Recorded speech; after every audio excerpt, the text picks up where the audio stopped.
Vamos a tocar la Trinidad inmanente a la Trinidad económica. Ahora aquí vamos a tocar mucho la palabra de Dios porque ahora mismo estamos en cómo Dios se revela al hombre. Muy bien, la primera lee, por favor. Bien. La revelación de Dios tiene un carácter progresivo. San Pablo remite el ministerio de Dios a Dios mismo.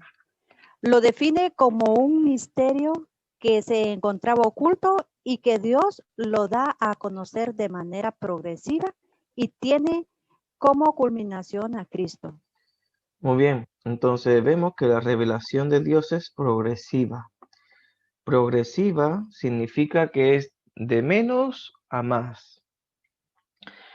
Entonces vemos que Dios, por medio de su palabra, se va revelando, se va manifestando poco a poco. Por eso se dice que el Antiguo Testamento es una preparación, ¿no?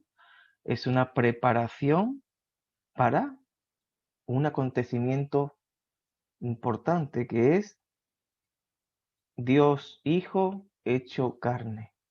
Entonces vemos que en el Antiguo Testamento la Trinidad está presente, pero se han ido revelando poco a poco, de una manera progresiva. Realmente el Dios Jehová, ¿no?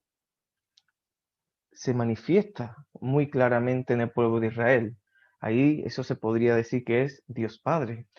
Luego el Dios Hijo se manifiesta muy claramente en los evangelios. Y luego se le llama el tiempo de la iglesia, que es cuando la venida del Espíritu Santo en Pentecostés, el Espíritu Santo actúa. Entonces vemos aquí que el Padre, el Hijo y el Espíritu Santo han tenido una misión independiente, pero los tres trabajaban en el mismo equipo, ¿no? Esto es como un partido de fútbol.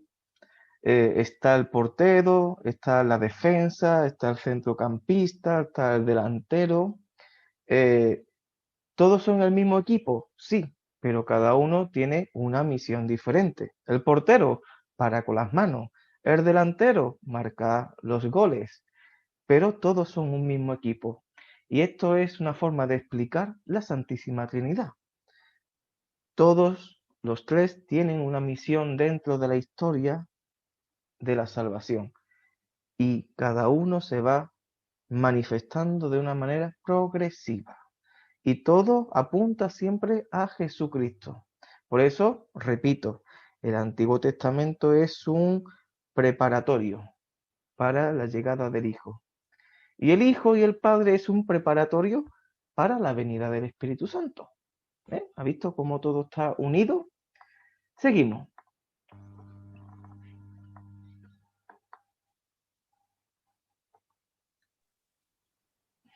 El misterio paulino es importante por 5 razones.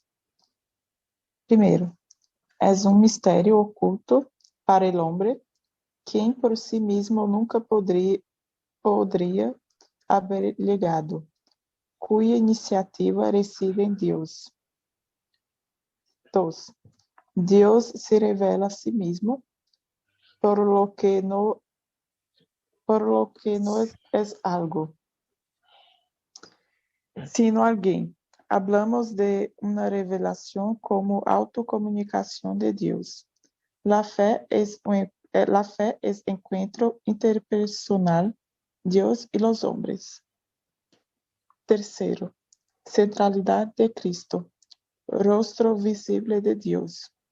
Juan 1, 18. Cristo nos revela el misterio trinitario. Muy bien. Son 5 razones, aquí hemos puesto 3.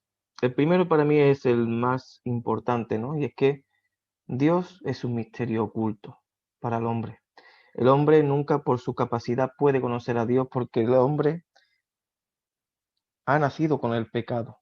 Y ese pecado ha infectado, ¿no? Todo su cuerpo, todas sus mentes, toda su fe, su razón, todo. El hombre está nacido ya con un defecto, y es que está alejado de Dios.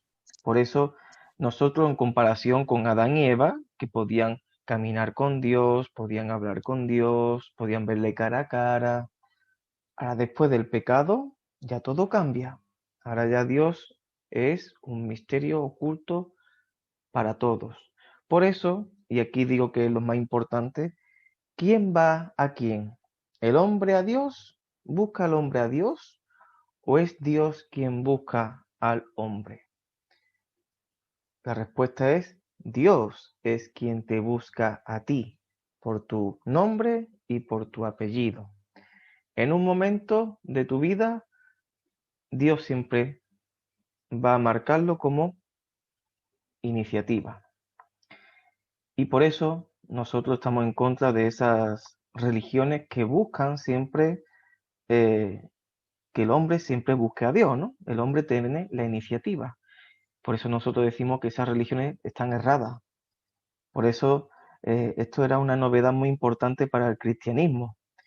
Antiguamente todos los dioses eran creaciones de los hombres, y más en aquel tiempo donde había mucho politeísmo.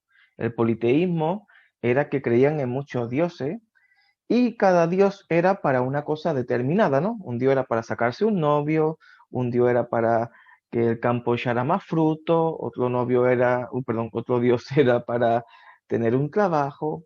Entonces, cada dios cubría una necesidad. Y el hombre, cuando le faltaba una necesidad, pues iba al dios concreto que necesitaba. Muy bien, aquí Dios rompe el esquema del hombre. Dios rompe con todas esas religiones y es Dios quien se acerca al hombre. ¿Y cómo se acerca? Pues con Jesucristo. Por eso Dios se revela a sí mismo no como una cosa, como algo, sino a alguien. Por eso Dios tiene boca, tiene ojo, tiene manos. Dios es alguien que a día de hoy, por medio de la palabra, habla y transforma y nos cambia la vida e incluso nos hace milagros. Y la centralidad de Cristo, muy importante, porque ¿qué dirá el Evangelio, no? Tomás dice, Jesús, enséñanos al Padre, ¿no? Revélanos. Y Felipe también, ¿no? Estaban ahí que no entendían. Y Jesús les dijo, quien me ha visto a mí, ha visto al Padre. Entonces vemos aquí a Jesucristo como ese espejo, ¿no? Ese espejo visible que tú ves cara a cara a Dios, pero sin ver a Dios.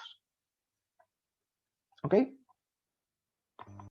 El misterio paulino, vamos, inicio, revelación, sigue Antiguo Testamento, Padre, Antiguo Testamento, plenitud, Cristo, Hijo, muerte y resurrección, culminación, final de la historia, Espíritu Santo, Iglesia.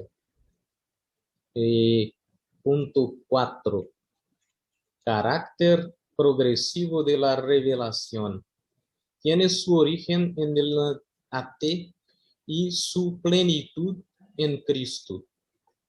La historia llega a su culminación al final de los tiempos. La historia tiene una huella trinitaria: tiempo del Padre, AT, tiempo del Hijo, muerte y resurrección, y del Espíritu Santo, Iglesia. En este carácter progresivo se recupera la plenitud de Cristo como cumplimiento de las promesas del Antiguo Testamento. Muy bien, Rafael. Entonces estamos aquí dando a entender que en el Antiguo Testamento la misión era más centrada en el Padre. Entonces el Padre era el que se manifestaba siempre al pueblo de Israel. Eso no quiere decir que el Hijo y el Espíritu Santo no hicieran nada. Sí, incluso Jesucristo se puede ver en el Antiguo Testamento en muchas ocasiones. Por ejemplo, cada vez que leamos el ángel de Jehová, siempre se está refiriendo a Jesucristo, por ejemplo. Y el Espíritu también aparece en numerosas ocasiones.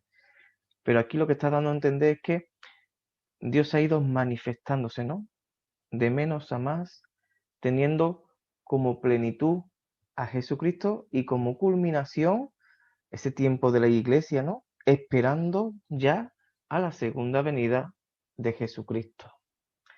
Entonces, vemos eso, muy importante para interpretar la Sagrada Escritura.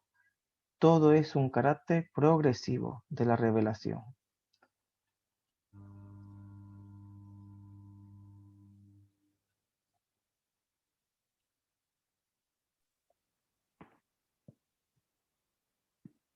Número 5.